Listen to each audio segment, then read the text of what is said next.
Today, we're not just talking about growth. We're talking about legacy. We're talking about the intersection between global innovation and local impact. Today, we are joined by Lebogang Luvuno, who is the BBEE executive at Microsoft. She is a powerhouse for women in STEM and one of the driving forces behind the Microsoft EEIP program, a 1.32 billion rand initiative that Microsoft has undertaken to support local businesses in our country. Lebogang doesn't just manage the scorecard. She's helping build businesses that shape our country the way that we see it. Welcome, Lebogang. We're so glad to have you at this week's Lunch and Learn. Lebo, you're the BE executive at Microsoft, which is a massive global company. Congratulations first, because how many times do you wake up and you're just like, it's me, it's me, I get to do this, I made it, Mom! Like, how many times did you tell your mom when you got the job and you're just like, guys, you're not gonna believe it, you're not gonna believe it.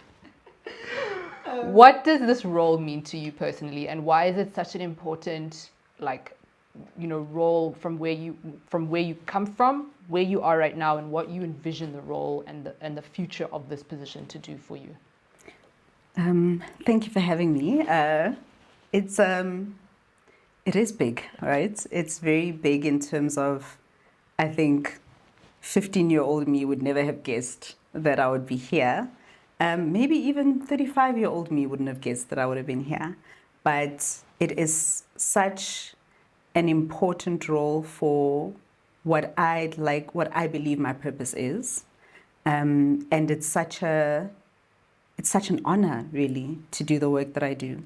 And I say this all the time, that it's so rare that you wake up every day and you actually do purposeful work, and you do work that's perfectly aligned with your mission, your life mission and your life values, and you work for a company whose mission is aligned to yours.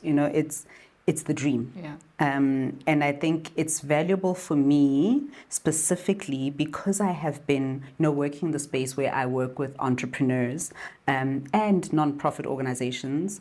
I've done both. Okay. I've run my own company. I have started an NPO while I was working, but I've started an NPO. I understand sort of the space that non-profits operate in. And I understand what it's like to run a company. I did that for 11 plus years. So I think being able to bring all of that, it kind of feels like a full circle moment where I'm able to understand corporate, because I've had a corporate career previously, but also understand the realities of entrepreneurs and try and represent them within the organization. Okay, we love girl entrepreneurs. So I'm going to backtrack to 26-year-old Lebogang, who's just started her first business. Actually, I don't know when you started your first business, but what was your first business? Like the one where you were selling oranges, that business? What was your first business ever? So this is weird, sort of, because I've only had one business. What? One functional business, yeah. No, even the unfunctional one. I'll tell you, I say this because Kopano's first business, and she loves telling the story, her plan was to sell oranges. Okay. Except she went and bought all these oranges and then she couldn't find customers. And so the oranges just sat and rotted at the house. So what was that business? What's your orange rotting business? We want that one.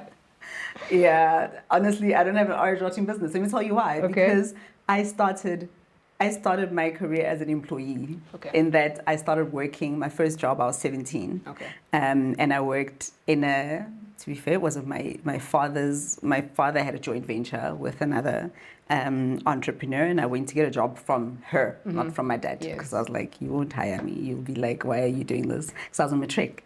And I was the 17-year-old who was typing up environmental impact assessments because they were an environmental consultancy. So I've kind of then had that trajectory where I kind of always worked. Even when I was in varsity, I was doing promotional work like we all did. Yes. Worked at Akajo for a little bit. I worked at Teljoy selling, renting out TVs and stuff.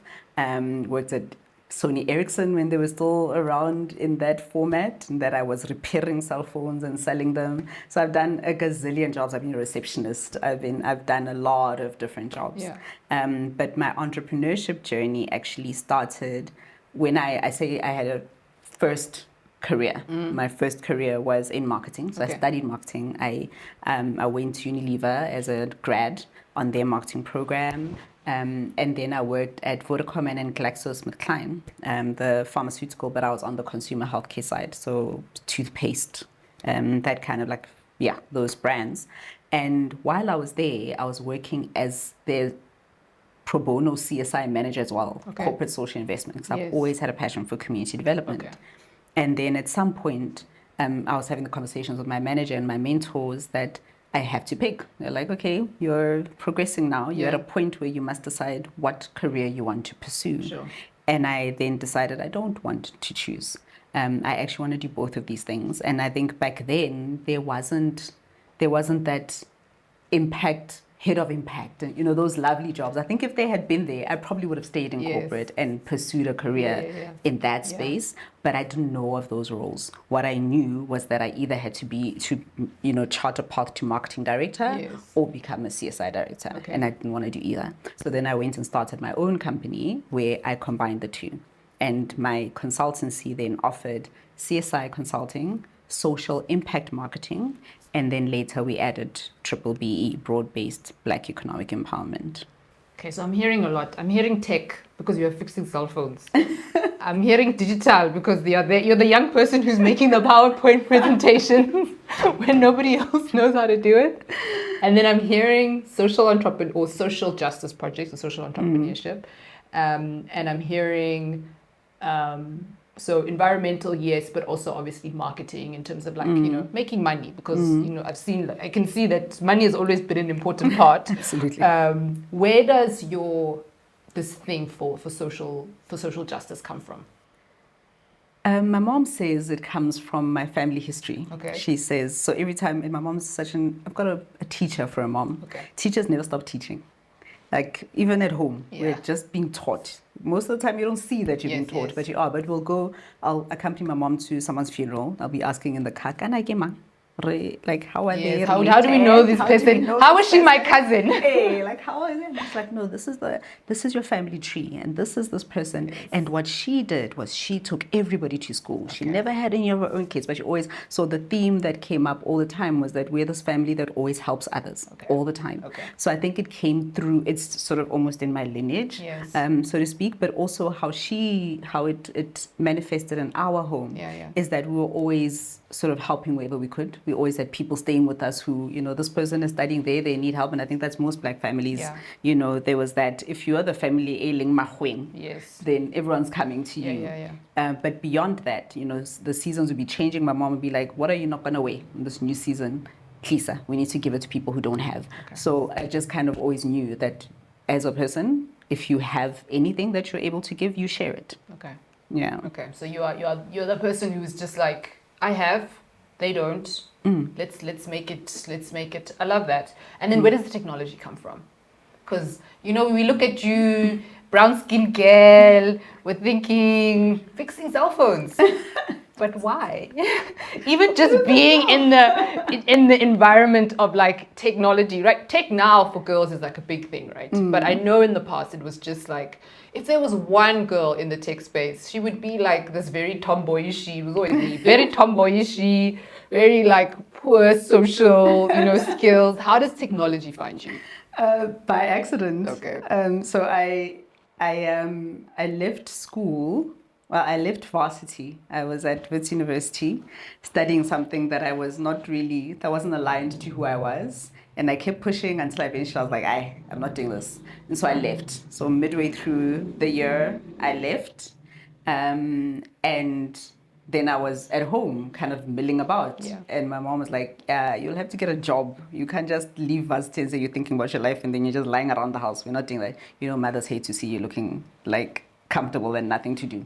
She wasn't having that. Looking peaceful. Looking peaceful. Like, no problems. Go find problems. Exactly. So I went and found a job. And I started out I was the receptionist actually at a recruitment agency. And then that got a bit boring because I was just answering phones and typing stuff up. And then I started looking again. And then Vodacom had like sales roles. So I went and I worked at Vodacom as a sales assistant. Sales assistant.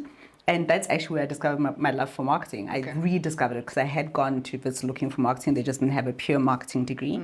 But I was shooting the lights out of the sales targets because I loved to talk to people and make them buy stuff. Yes. And then Sony Ericsson offered me a job because they were all at Vodaworld. And they were like, come work for us instead. And I was like, that sounds nice. So I went and I worked for them. And part of my job entailed sort of like helping out wherever there was a need. And the guy that was fixing cell phones was sometimes not there, sometimes you needed to go, he was sick, whatever. So it was like, let's teach everyone how to fix these things, like the basics of fixing phones. So I would sit there and, and open the phone and the customer brings it and be like, okay, it's this, let's brush that off, when phones had batteries that you could remove. Batteries you could remove. So I did that. So it was sort of accidental. It wasn't that I was just like, oh my gosh, I want to try this, you know. It was just I was there and there was a need and I did it. And it wasn't a core part of my job, but I did it. Okay. And then looking back like at that moment, but maybe even younger, right? So thinking what you know now about where we are with technology and digital and where we are like with everything that you do. Obviously you work at one of the biggest technology companies in the world. What would you say like you wish you knew or you could go and tell your younger self about technology, about that kind of space? Pay attention to it. Okay. Know as much as you can about it, even if you don't choose it as a path. Just dip your feet in, try, start small. Figure out how to do a course here, a course there. Just know what it is and stay abreast of it so that you can actually maximize it in whatever space you're in. And as a woman, as a Black woman working for a tech company, right? We hear the resistance of like, it's a little bit complicated and it's not really like I'll outsource that, right? Or I'll get someone else to do it. Or like I'll build my business so that I can outsource that. How do we respond to that? Look, if you can't force yourself to like something you're not interested in, right? But you can't afford to outsource it completely. Sure. Especially in the age of AI and, advanced tech, because it's meant for you to use. It's not meant to be used by the IT company you bring into. Even they'll come and then they'll say, but you must do this. Like at some point you will have to be involved. And I think that's what's so amazing about modern technology, that it actually is about the everyday person using it. It can be intimidating. I think the idea of, oh my gosh, what is AI? How in the world do I even start? But actually AI is just an enablement tool. Technology has always been about enablement. It's never been about trying to confuse you, trying to make things more difficult. If technology makes things more difficult, then it's totally not doing its job. That's not the point of technology. It is about how does it enable you to do the things that you're doing anyway better, faster, more efficiently, whatever it is that you're doing, how can it help you? And also the things you don't want to do, how can technology do that for you? And that's what I'm passionate about when it comes to how technology can really transform the lives of entrepreneurs. So it's, do you not like taking minutes? Copilot can do that for you, So what are the things that really you should not be spending your time on? It can free up your time for you to do the things that actually move your business forward. The minutes are important. But in this moment, maybe it's more important for you to be working on your business model canvas. And that's something you can do, not AI. Got it. I mean, it can also help you with that, but you know what I mean? Yes, that is true. That is true. Talking about entrepreneurs, we brought you here because you have got a message, a big message that's attached to big money, huge amounts of money. I was actually looking at the stats, and I think you are giving the most amount of money.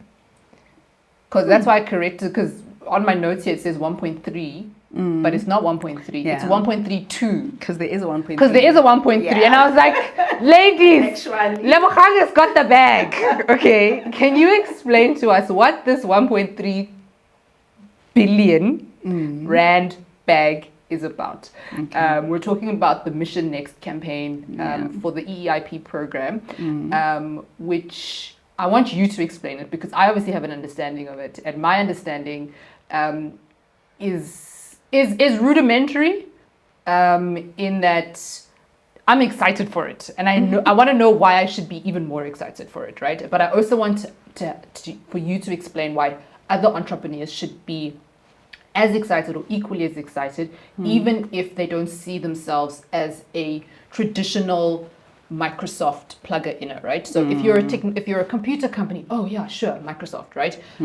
But how does, if I sell Magwenya, or if I do content, or I run a consulting company, how is Mission Next something that I should look at, something that should pique my interest as an entrepreneur? Great question. Yeah. I think that is something that we have to be very clear in communicating, right? That it's not just for tech companies. So what Mission Next is, what the Equity Equivalent Investment Program is a triple BE initiative. So a broad-based Black Economic Empowerment Initiative. So it's an ownership solution. What I mean by that is that the DTIC, the Department of Trade, Industry and Competitions, they have a vehicle for multinationals that aren't able to give local shareholding. So we know that if you're doing triple BE, typically share ownership is you have a local Black shareholder, right? We can't do that, and many multinationals can't because our global policies don't allow for local ownership, not just in South Africa, anywhere. So as a result, this vehicle, the equity equivalent, it's an equity equivalent. So instead of ownership as in equity in the company, equity equivalent investment program then allows you to set targets, so that of what you can invest in lieu of giving shares.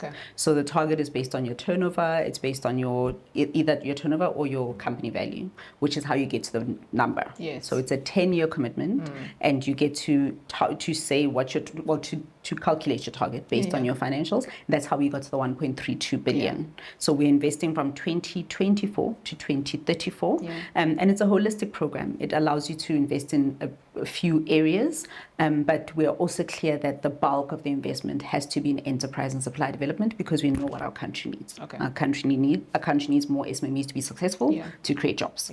So we are investing just about 663 million or so over the 10-year period, just on ESD. There's other investments, but just on ESD, that's how much is going to entrepreneurship development.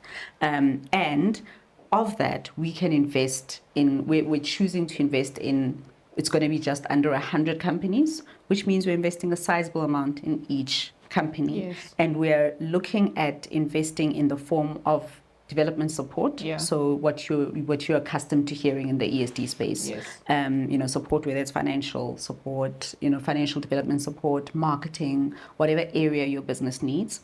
We're also supporting with digital enablement. So how do you, the conversation we just had, how do you use advanced technology to move your business forward, to unlock the next for your business? And then we're also investing in funding. So we can fund up to 15 million per SME. So that's pretty sizable in terms of what that can do in a business's life. And that funding, it's not just random funding. That's why it's accompanied by business development support, because it's, where's your business? What does it need? What's your vision? How does technology accelerate your journey towards that vision, and how does our funding help you with both the technology and any other support that your business needs to get to your next? I love that. And then it's not only for tech-based. Absolutely. Sorry, that's the part I didn't touch on. Yes, because it's the equity equivalent investment program. So for us as a company that's on the ICT sector, in our other pillars, we focus on ICT because we are on the ICT sector charter in terms of the B codes. But on the equity equivalent investment program, the idea there is that you're supposed to be contributing to the transformation of the country as a whole. So you can't focus just on your sector. So any business from any area can apply. And then there's no size limit or size restriction in the type of business. So size is there just by virtue of the fact that it is an ESD program, right? And ESD being enterprise and supply development. And the targets for ESD programs is that you have to be an EME or a QSE, so an emerging micro enterprise or a qualifying small enterprise, meaning your turnover has to be below 50 million rand, your annual turnover, not your, just your annual So we turnover. make it. So you make it. Yeah. A lot of us are going to be applying. I hope. I really hope so. I really hope. So we know the numbers in terms that you're looking for 42 entrepreneurs direct contribution that's going to service, but the program itself is going to work with 200 entrepreneurs and 20,000 I want to say individuals, and then 50,000 TVET colleges. And what I really enjoyed seeing around this program was the places in which you are investing, right? So I know there's a township economy one. So if you run a business within the township economy, either you're servicing the township or you are working at enabling transformation or business inside of the township, apply. Or you are in research, or you're a small business in any sector, right? So whether it's FMCG, whether it's retail, whether it's manufacturing, you can apply. And then what is the what are you looking for when you are looking for applications? Like what's going to throw the lights out the park? So we are definitely looking for. We've got two in terms of our ESD. What I hadn't mentioned is that we've got two programs within the ESD. So the one is for the tech startups. So there we're looking specifically at tech startups who are ready to get going, they've already built something that's they know the market needs, and they just need help, taking it further. And then we've got the non-tech enablement, and that's where any company can apply, right? So there we're preferably looking for companies that have established some sort of ground. They've got maybe close to R1 million in annual turnover already. They've got a proven concept. They understand what their opportunity is. So that's what's important for us. You have to have your vision. You have to understand what the potential for your business is and have proven it to some degree. I think what we forget when we speak about digital enablement and all these other lovely things is that they don't take away the basics of business. They don't take away the fact that you must be solving a problem. And there must be people who want to buy the product that you are making to solve the problem. So AI can't create a market for you where there isn't a market. You must know that there is a market, and you must be able to prove what you have done or what you think you're going to be able to do in the future. And then we will be able to work with you to refine that and then to support you to make it happen.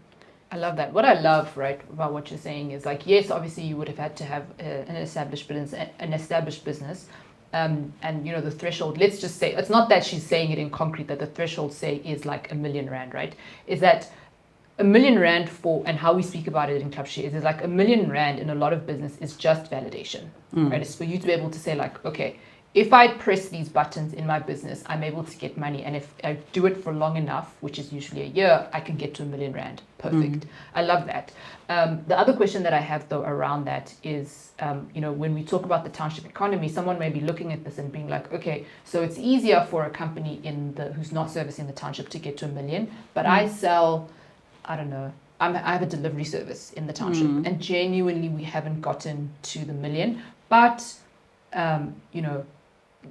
how can Microsoft or how can the program in any way help me to get to that R1 million?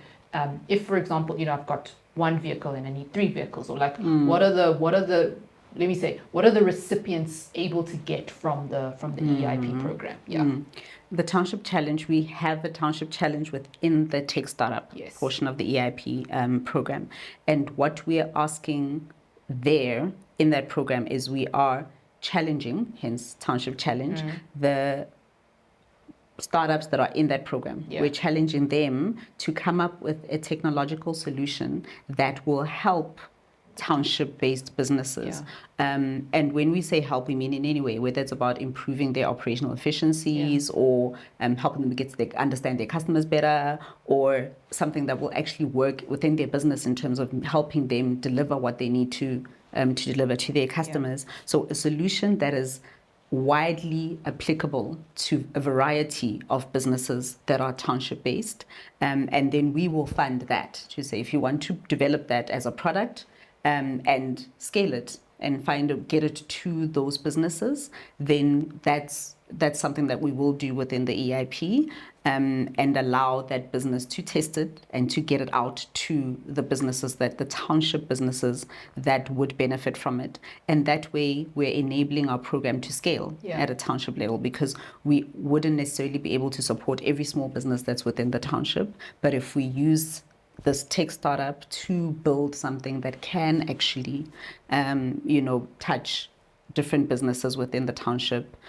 We have more of an impact that way. That's not to say that a business that's really established in the township can't apply directly. Okay. Because Yes. location does not mean that you are then, disqualified just because you're a township business. In fact, we've challenged ourselves, and the DTIC has also challenged us to look for businesses that are not in the main centers. Okay. So the majority of our beneficiaries in the first, because this is not the first time that we're running a recruitment run, we've got some cohorts right now. Yes. Majority are not from Gauteng. Okay. In fact, the vast majority are from Mpumalanga, Limpopo, KwaZulu-Natal, Eastern Cape, Western Cape. So we are prioritizing the underserved provinces. We know that the majority of programs come to Gauteng. Yes. Gauteng entrepreneurs have no shortage of opportunities that they can We are apply exhausted. for. Exactly. It's just like, I'm in 3 programs at once. And we don't. And the entrepreneur that's sitting in Venda is not in one program. Yeah. So we are trying to make sure that we get to those entrepreneurs first. Yeah. And if we do go to Gauteng, then we're focusing on peri-urban and rural Gauteng. Okay.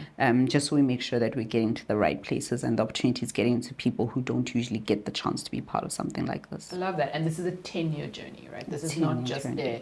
Good luck, guys. We wish you well. This is the opportunity then for us as small business owners or businesses to partner with a multinational and kind of have our hands held through the scaling process, 100%, right? Because we're building, we're stumbling, we're falling, and then we're there. Talk to us about the shift then from scaling. So what does it mean to build, to scale from day one, right? So when we enter our businesses, like especially if we're going to have this 10-year partnership with Microsoft, there's a level of forecasting that we kind of need to have and a vision that we must have for our businesses. Talk to us about what that looks like, and as a small business, how can we structure, how can we think about the next 10 years?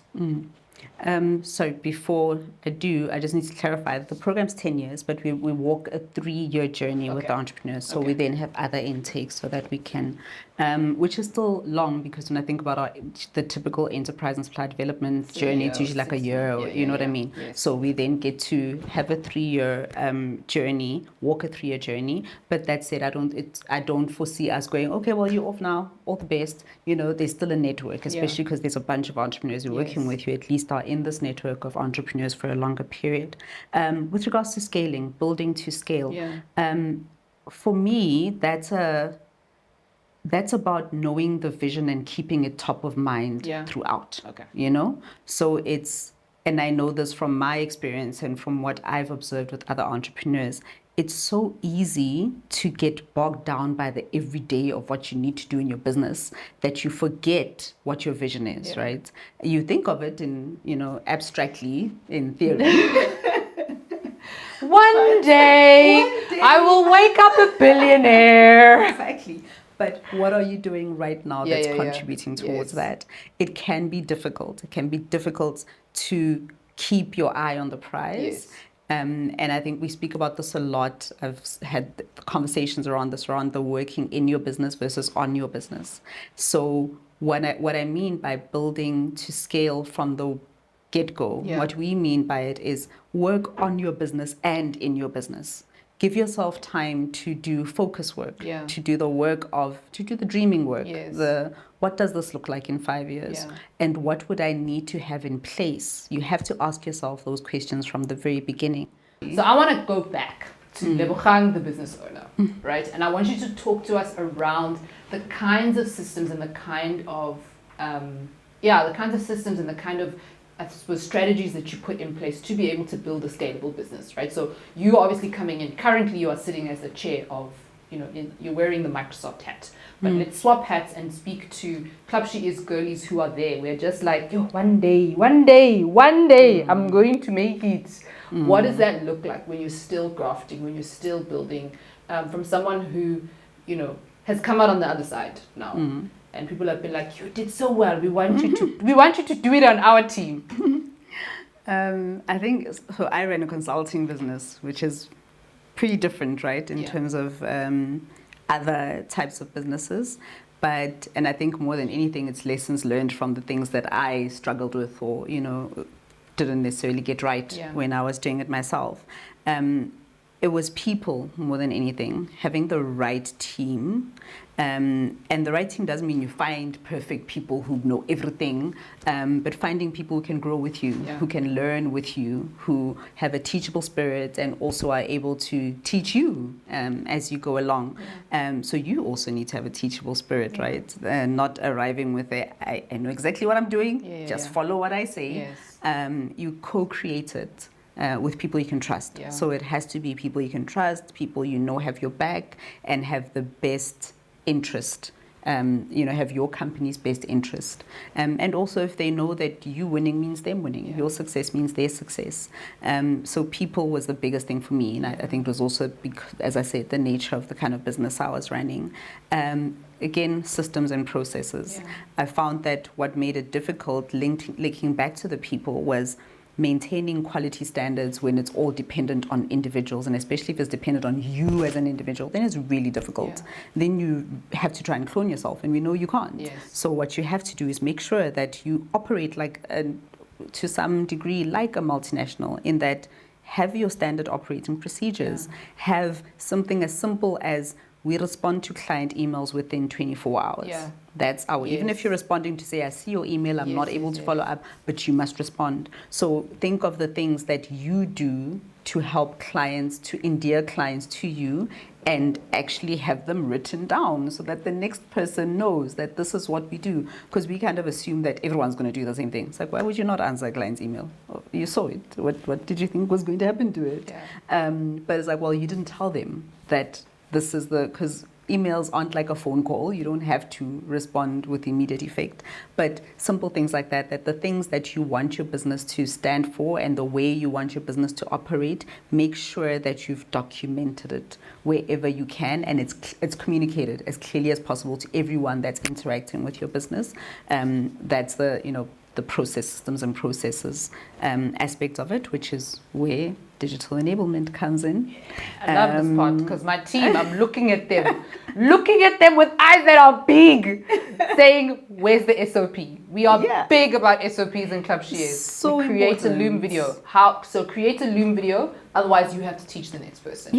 And who has the time? So those are all the things that eat into your time. Now perhaps you get onto the EEIP. You're supposed to be doing a masterclass on something, but you're busy teaching someone how to do something because you didn't have it documented.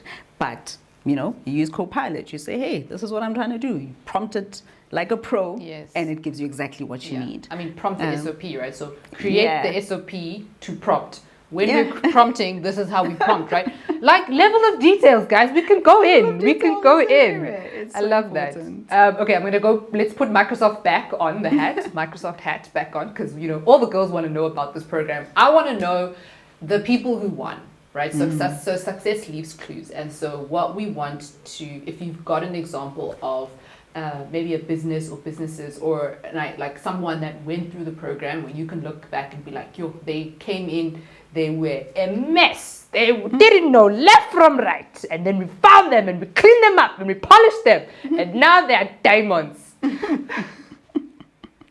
I don't know how many of those we have. What we're finding. Okay, find one maybe. Is that the people that come in, they might not know how to make it all happen in theory. Okay.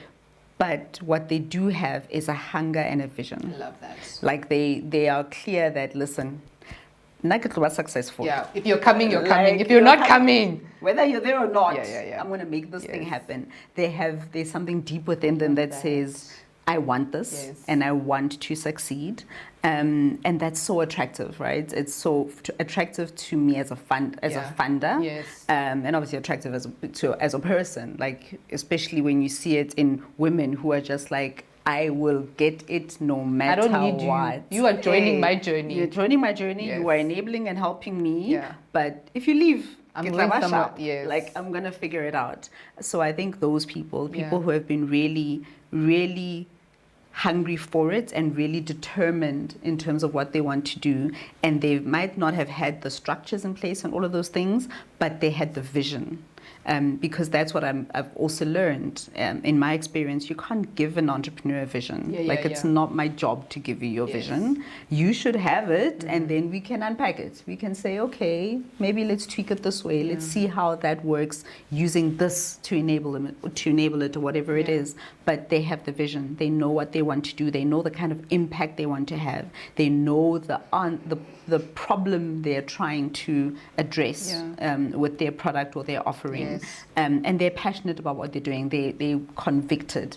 I think when you go into these programs, it's really important that you actually be convicted. The processes and stuff can be a mess. It's fine. Your conviction cannot be a mess. So good. Because if you go in there, you're going to get mentors, right? You're going to get mentors. You're going to get all other entrepreneurs that are going to be shaping you. They're going to be shaping you. If you're not convicted, or you're left, right, and center, and then the feedback will be like, oh, this entrepreneur is not quite focused. They don't really know what they want to do. It's very difficult to help them. Because they're flippity floppity. So there's this balance between you're teachable and you're supportable.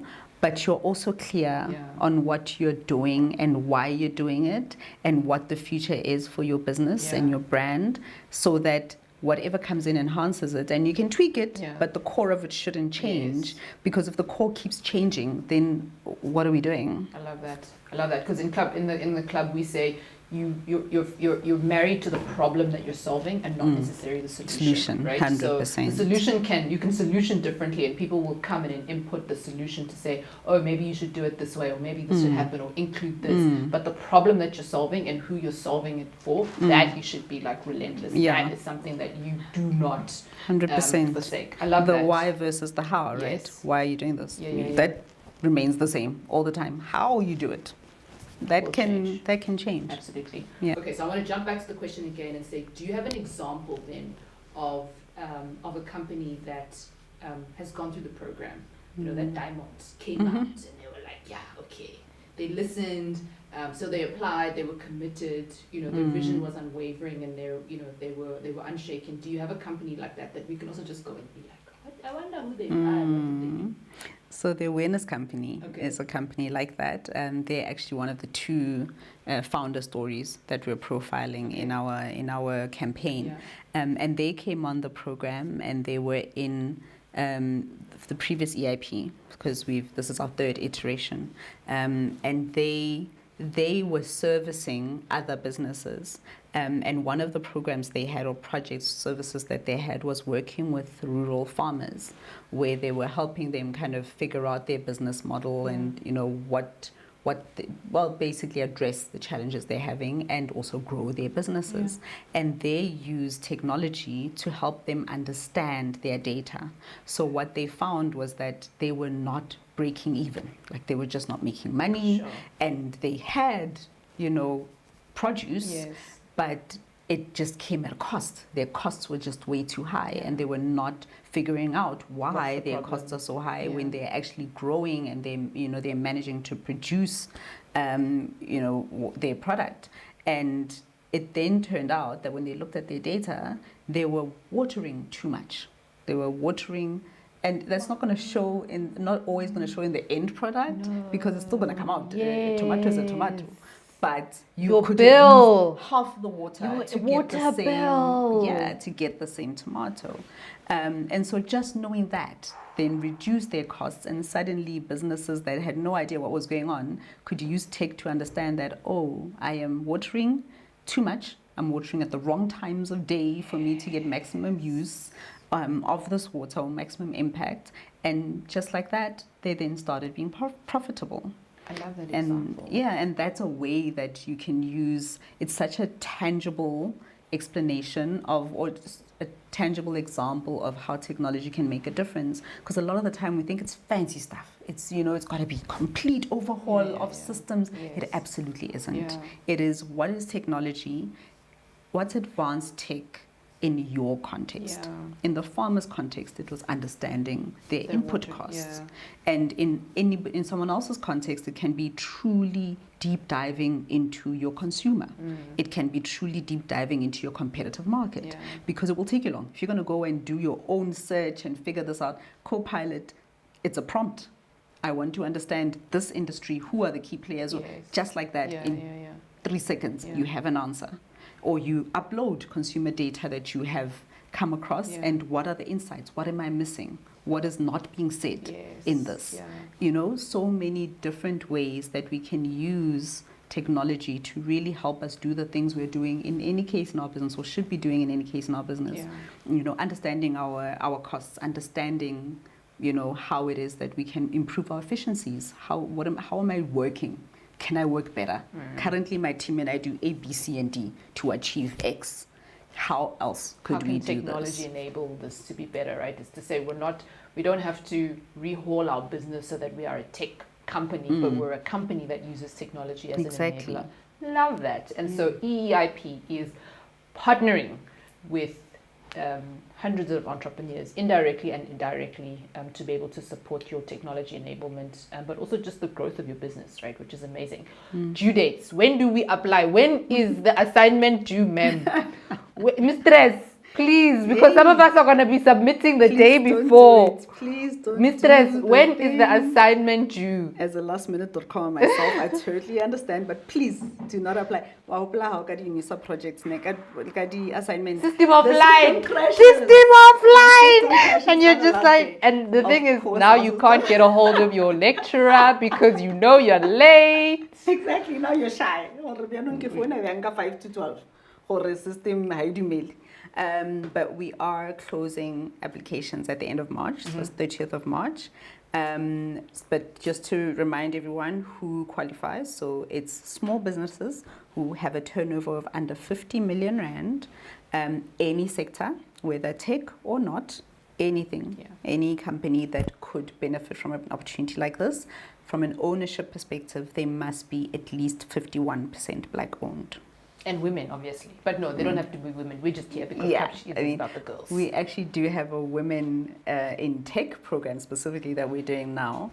And we probably will continue that. But we are prioritizing women-owned businesses just by virtue of the fact that obviously, you know... Population.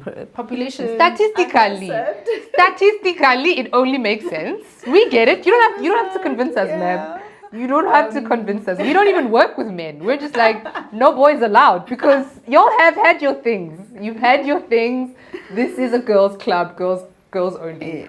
I love that, and we're looking forward to it. So Club is going to be applying for the EEIP program, and we want as many entrepreneurs to apply with us. We don't know whether we're going to get it. We're really hoping, but what I've really appreciated about this conversation, Lebogang, is that it kind of positions the program as, yes, definitely something that we can look forward to, but also serves as a reminder that, like, we should do the things that set our hearts on fire, right? As entrepreneurs, we started this thing without Microsoft in the background, right? We started without funding. We went and borrowed from Peter, and we owe people money. But as entrepreneurs, like to actually pursue the things that we're called to, that we feel that we are called to do, and find partners, whether it's Microsoft or anybody else, that will help us blow up that vision. 100%. 100%. Thank you very much. Thank you.